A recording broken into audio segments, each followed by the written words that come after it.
함께 만드는 언론 미디어 협동조합. 여기는 국민TV. 함께 만드는 언론 미디어 협동조합.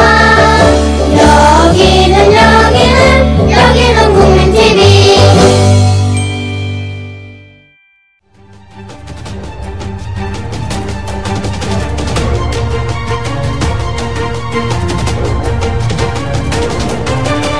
이강윤의 오늘 이제는 진짜 인터뷰입니다. 네, 노동 관련 정책들이 많이 변하고 있거나 큰 변화가 올 조짐이 뚜렷합니다. 2천만 명이 노동자입니다. 그중에 노조의 보호를 받고 있는 노동자들은 불과 150만 명, 200만 명이 채 되지 않습니다. 적어도 1,700만, 1,800만가량의 노동자들은 별다른 법의 보호 울타리에 있지 못하고 아시다시피 우리의 사회 안전망은 대단히 취약한 수준입니다. 선거구 획정이다 뭐다 대단히 중요하지만 일단 안정적 삶을 영위하는 것, 노동자에게 가장 중요한 요소이기도 합니다. 새정치민주연합 한정혜 의원 연결하겠습니다. 한 의원님 안녕하십니까? 네, 안녕하세요. 한정혜입니다. 네, 어제 국정감사장에서 아주 분투하시는 모습 잘 봤습니다. 감사합니다. 네. 실은 어제 연결하려고 했는데 우리가 조금 인터뷰 시간이 서로 맞지 않아서 실직자에게 주는 실업급여의 액수와 지급기간 일단 늘어났죠? 네네. 네, 어떻게 변화가 생긴 거죠? 지금 현재 있는 고용보험료에서 네. 조금씩 아마 더 내야 될 상황은 발생이 되었는데요. 네네. 지금에 비해서는 지급기간을 최소 90일, 최대 240일인 지급기간을 한 달씩 늘린다는 거죠. 그래서 최소 120일, 최대 270일로 늘리고 지급 수준은 실직 전에 평균 임금의 50%에서 60%로 인상을 하겠다고 하는 겁니다. 그래서 지금보다는 조금 더 나아지겠지만 그만큼 노사의 부담도 또 올라갈 가능성이 크다는 것. 그러겠죠. 그렇습니다. 노사가 반반씩 더 내는 거니까요. 네네. 10%포인트, 지급액을 10%포인트 늘린다는 것은 말하자면 100만 원 주던 거 110만 원 주겠다는 건데. 네. 그러면 노사 부담을 조금씩 높이면서까지 실업급여를 올리는 이유는 뭘까요? 우리나라의 실업급여 제도가 실제 굉장히 광범위하게 사각지대가 존재하고 있습니다. 취업자 전체가 다 적용을 받는다라고 생각하시는 분이 많으실 텐데 그렇지 않고요. 실제로는 취업자 중에서 절반도 안 되는 46.3% 정도만 가입이 되어 있는 상황이고요. 예. 의무 가입 대상자도 임금 근로자 전부가 다 아마 대상이 될 것이다라고 생각하겠지만 실제로는 가입이 되어 있는 분이 75% 정도밖에 안 되어 있습니다. 그래서 굉장히 여전히 실업급여 제도 자체가 아직은 갈 길이 먼 조금 취약한 상황이다라고 보는데 외국에 비하면 지급 기간이나 지급 수준이 매우 낮아서 학계나 또는 전문가 노동계에서도 지속적으로 급여 수준 좀 올리고 또한 지급 기간도 늘리자라고 요구를 해왔고요. 이것을 정부도 인정을 했고 이제는 좀 아닌 게 아니라 OECD 최하위 수준인 소득 대체율을 좀 올려야 되는 거 아니냐라고 하는 공감되는 형성이 된 것 같습니다. 네, 적어도 현실을 반영한 필요한 조치라고 여겨지는데 그렇습니다. 그렇게 실업급여를 올려주려면 정부 돈 보따리도 좀 늘려야 할 거 아닙니까? 그런데 예산은 내년에도 올해와 똑같게 700억 원으로 책정해뒀어요. 그러면 이거 앞뒤가 잘 안 맞는, 계산이 안 맞는 거 아니에요? 계산이 안 맞죠. 이제 필요한 돈은 더 많아지는데 정부는 지원하는 것을 동결하겠다 이거거든요. 그럼 어떻게 하라는 거예요, 부족분은? 그렇죠. 이게 결국은 실직에 드는 비용, 실업급여니까 그냥 노사간에 알아서 해라. 노동자 니네가 내서 적금 들어놨다가 그거 찾아가라는 건데 지속적으로 정부에다가 이 점을 문제 제기를 하고 재정 지원을 촉구를 하고 있죠. 왜냐하면 실업급여만 사실은 그러면 노사가 더 내서 예를 들어 실직을 당했을 때 해당 노동자가 실업급여를 받아가는 구조일 것 같으면 노사가 내는 거만 가지고 해라라고 하는 게 어느 정도 타당성이 있을 수도 있다라고 봐지는데 실제로는 지금 이 실업급여에서 굉장히 많은 액수가 출산 전후 휴가급여하고 육아휴직급여 같은 모성보호급여가 포함이 되어서 나가고 있거든요. 이것은 국가의 사무인데도 불구하고 실업급여에서 이 돈이 나가고 있기 때문에 오히려 실직에 들어가는 비용의 안전율을 지금 맞추지도 못하고 있는 상황입니다. 그래서 정부는 재정 지원을 할 수 있도록 법상 되어 있으니까 노동부가 좀 기재부 눈치 좀 보지 말고 제 목소리를 좀 내고 필요하다라고 요구를 하고 예. 기재부에도 좀 지금 최경환 부총리께서는 너무 경제만 하셔서 그런지 좀 이 사회 통합적으로 기재부를 운영하겠다라고 하는 마인드가 좀 있으시다라고 하면 예. 조금 이해가 충분하실 텐데 그렇지 예. 못해서 아마 예산 편성할 때 자꾸 이런 문제가 생기는 것 같습니다. 예. 거기다가 더하기 고용보험 사업이 굉장히 많이 다양화가 되고 있거든요. 그래서 네. 일반 회계 전입액을 증액시켜야 한다라고 하는 필요성은 더욱더 커지고 있는데 정부가 못 쫓아오고 있네요. 네. 이게 기재부, 경제기획원 시절부터 기재부가 제일 세가지고, 그러니까 재무부 그 전통인 거죠. 글쎄 말이에요. 여타 경제부처들이 그 앞에 가면은 국민들이 볼 땐 다 동급인데 아무래도 좀 쫄죠. 거기 큰 집 정부도 눈치를 보는 보더라고요. 거죠, 부처들이. 네. 그런데 옛날에 최경환 부총리가 한국경제신문에서 논설위원하고 그럴 때는 우리 지금 한 의원님 말씀처럼 사회 통합적인 차원에서 글도 막 쓰고 그랬었거든요. 그랬었나요? 네, 그랬어요. 근데 그때 자리에 따라서 바뀌나 봐요. 글쎄 그런 것 같습니다. 그러면 안 되는데. 자, 지금 고용보험기금에 출산 전후 휴가급여와 육아휴직급여 같은 모성보호급여가 이제 포함되어 있습니다. 그런데 네. 원래는 이걸 고용보험기금이 부담할 몫은 아니지 않나요? 이건 여성가족부나 복지 차원에서 해야 되는 거 아닙니까? 그렇습니다. 이 부분이 지금 아주 큰 사실은 이슈가 되고 있는데요. 그리고요, 지금 700억 원으로 딱 네. 묶어놔서 돈 쓸 때도 많은데 이런 것까지 갈라주면 어떻게 네. 하란 얘기예요? 그래서 애초에 2001년도에 출산이나 육아 이런 것은 국가가 책임을 져야 된다라고 하면서 예.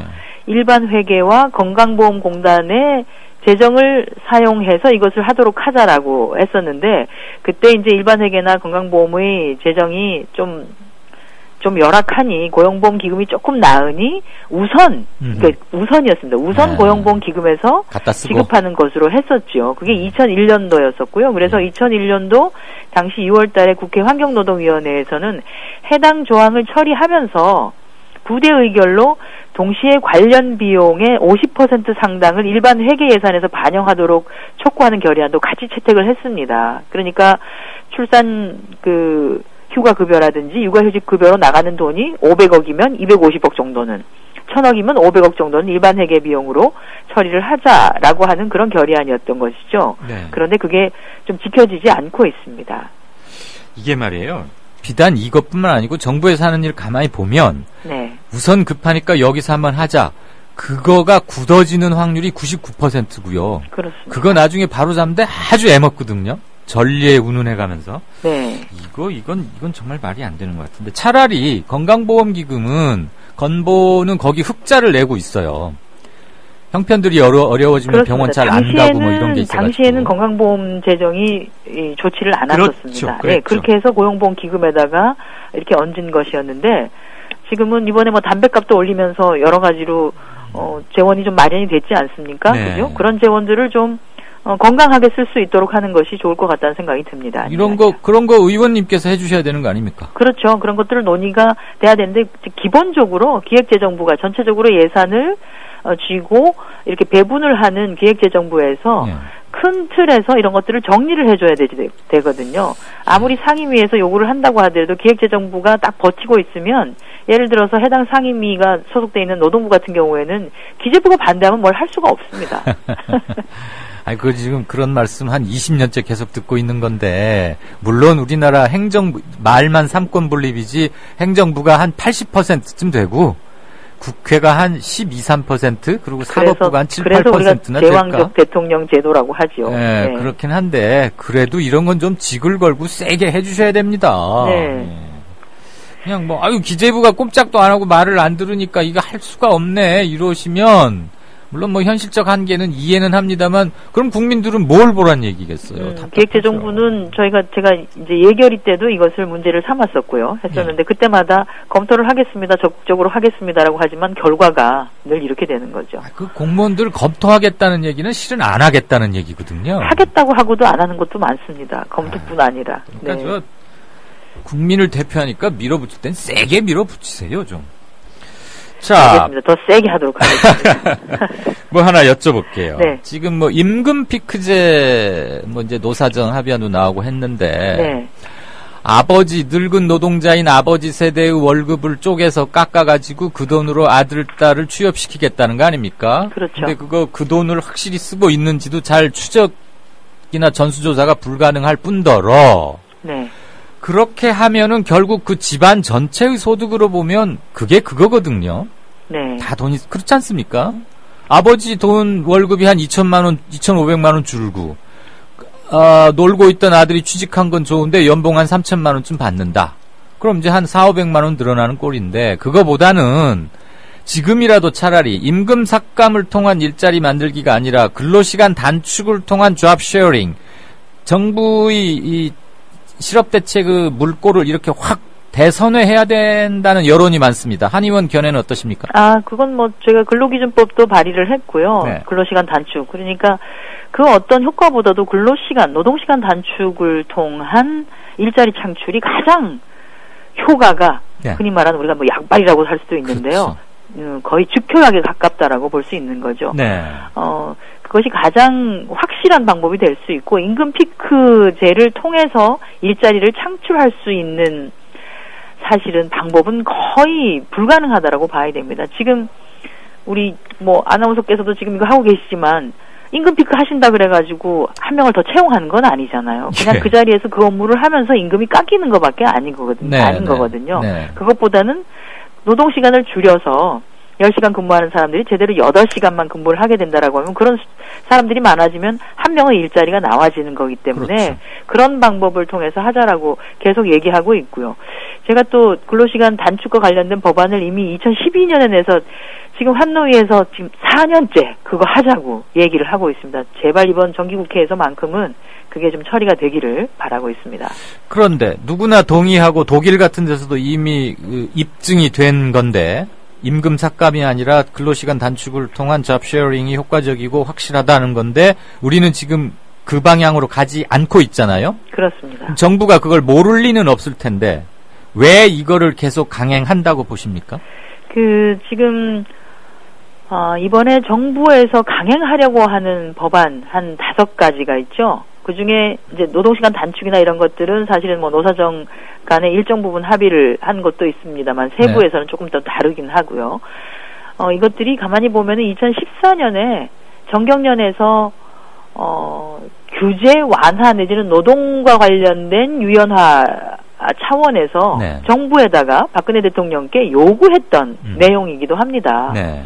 그래서 이렇게 해야지만이 일자리를 만들 수 있다라고 하는 잘못된 그 생각들을 좀 정부 관계자들한테 주입을 한 거 아닌가 이런 생각이 들고요. 재벌 대기업의 이익을 반영하고 있다 이거죠. 뭐 그렇게밖에 보아지지 않습니다. 왜냐하면 이중구조를 해소하기 위해서 이걸 한다라고 했는데 이건 이중구조를 해소하는 것이 아니라 이중구조를 더 고착화시키거나 네. 그게 아니라 모든 노동자들의 임금을 깎아서 나락으로 같이 떨어지게 만들 수 있는 가능성이 오히려 더 큰 방식이 될 수 있거든요. 굉장히 위험한 방식이 될 수 있다. 네. 그래서 그 임금 피크 같은 경우에도 이미 2013년 4월달 그 당시 정년 60세 의무화 법안 처리할 때 제가 그 당시 한노위 법안소위 위원이었는데 임금 피크 의무화 논란이 있었습니다만 그때 다들 얘기가 사업장마다 이건 특성이 있고 특성이 다르고 임금 체계가 상이하기 때문에 일률적으로 임금 피크를 강제할 수는 없다. 그러니까 네. 사업장 특성에 맞게 진행되도록 하고 네.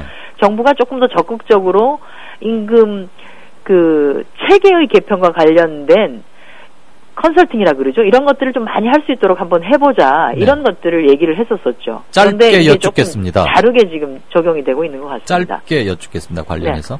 국회나 야당은 그와 관련해서 정부의 정책을 선회시킬 힘이 없습니까? 의지가 없습니까? 그 임금 피크가 법제화되어 있는 것은 아닙니다. 그렇기 네. 때문에 국회와 야당이 입법으로 해서 예를 들어서 임금 피크를 한다라고 하는 것을 하지 않았기 때문에 그것을 막을 수는 있는 것이죠. 네. 임금 피크 강제화. 예를 들어서 노동계가 원하지 않는데 임금 피크를 강요를 하게 되는 경우엔 그거는 법상으로 가게 되면은 사업주가 질 수밖에 없습니다. 네. 강제로 임금을 삭감하게 되는 경우에는. 예. 그렇기 때문에 사업주도 어떻게든지 합의를 하려고 할 것이다. 그래서 그 합의라고 하는 과정을 조금 내실 있게 해서 노동자들에게 아주 그 손해가 가지 않고 노동시간을 줄임으로써 오히려 노동시간을 줄이게 되면은 자동 임금이 그럼요. 삭감이 되는데 뭐 줄어들게 되거든요. 그런 방식을 통해서 일자리를 좀 창출을 하고 노동자들도 좀 제대로 된 휴식 시간을 찾아서 네. 또 오히려 생산성을 높일 수 있게끔 그렇게 선순환하는 구조로 가는 것이 맞을 것 같습니다. 그렇게 될 가능성이 있다고 보십니까? 그렇게 될 가능성이 있다고 봅니다. 왜냐하면 이게 진행을 하다 보면 오히려 역효과가 날 가능성이 크기 때문에 그럴 가능성이 훨씬 더 크다 저는 그렇게 봅니다. 알겠습니다. 마지막 답변 청취자들에 대한 약속이라고 듣고 기대하겠습니다. 알겠습니다. 그리고 지켜보겠습니다. 오늘 긴 시간 내주셔서 대단히 감사합니다. 네, 고맙습니다. 네, 지금까지 새정치연합의 한정혜 의원이었습니다. 국민라디오 팟캐스트 응원하는 가장 쉬운 방법 아시나요? 다운로드하기, 별점 주기, 댓글 달기, 구독하기. 국민라디오 팟캐스트 널리 알리는 가장 쉬운 방법. 다운로드하기, 별점 주기, 댓글 달기, 구독하기. 기억하세요. 다운로드하기, 별점 주기, 댓글 달기, 구독하기.